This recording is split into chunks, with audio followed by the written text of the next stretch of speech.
Guys, we are back and the Shibuya arc is finally here. Bro, this episode couldn't have gotten here any sooner, man. Before I even talk about the episode, did you lot see that opening? Bro, at this point, JJK has three-peated these openings like it's the Chicago Bulls, fam. The opening was a manga reader's dream, and it's crazy the amount of Easter eggs, and not to mention spoilers, that was shown in this opening. Mappa Studio was like, f it, we don't care, and showed certain shit in there. Some of them were very obvious and downright gut-wrenching to see, yeah? And the amount of foreshadowing was crazy. And there were certain shots in there, you know, I had to go back to and slow it down because it was a blink and you miss it moment. This opening was a stark contrast to the Gojo past arc. The color scheme was completely opposite to the vibrant blue color in the first 5 episodes to now a blood red sky representing the darkness and the grief that's about to happen in Shibuya. Like, Mappa Studio never misses with these visuals, man, and I swear they must be spending a movie type budget on these openings alone. My 2 favorite scenes were Mahito running through the train like a little girl slaughtering people. Like, that was a perfect representation of him as a character and the pure terror he's gonna cause in this season. But the best scene in this opening by far, and I'm not the only one who thinks this, were the hand signs, bro. That shit was so hard, fam. Like, seeing Sukuna, Gojo, Jogo, Mahito and Todo was amazing, but it was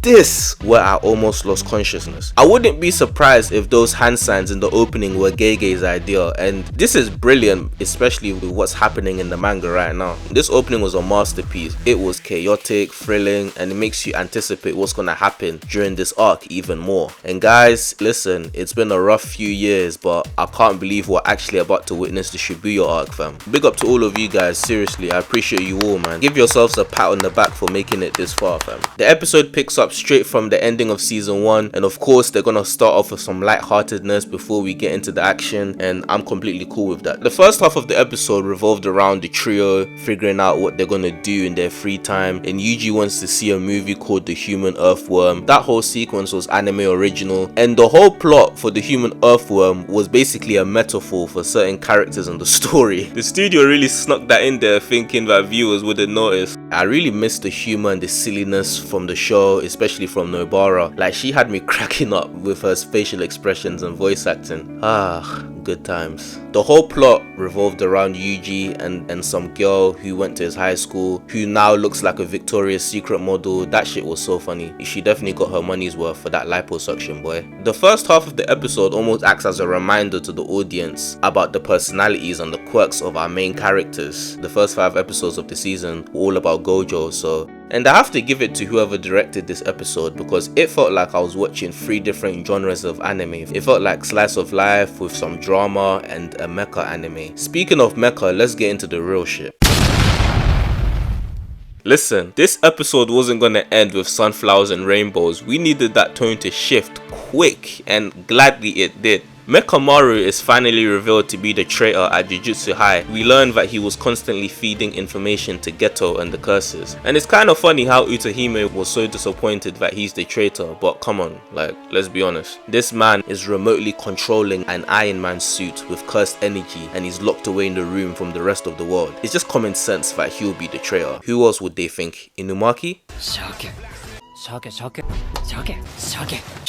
Mechamaru is approached by both Mahito and Geto, and Mahito formed a binding vow with him to heal his body. And guys, idol transfiguration must be the Jujutsu version of getting a BBL or something, because Mechamaru went from looking like an Egyptian corpse to looking like Aki from Chainsaw Man. That heavenly restriction really is a bitch. After getting his new body, man just decides to fight his plastic surgeon Mahito. And I'm not gonna lie, like, this fight was smooth as f. Like, I was so happy they adapted the first part of their fight. They were really doing some Evangelion type shit near the end of the episode. Like, I can't believe I'm actually watching JJK, bro. If I was Mechamaru, I would have just sided with the villains. Like, f it, I'm not trying to die, like, you know what I'm saying? Mechamaru snitched on Jujutsu High, and now he wants to play hero and save the day. Like, nah, B, stay on that side, you a snitch, bro. If Gojo was there in that moment, it's on sight, fam. If I was Mechamaru, I would rather get hit by a hollow purple. Actually, you know what, guys, let me take that back because it didn't end well for Toji. But you guys know what I mean. I would rather fight anybody else than fight Mahito because this guy is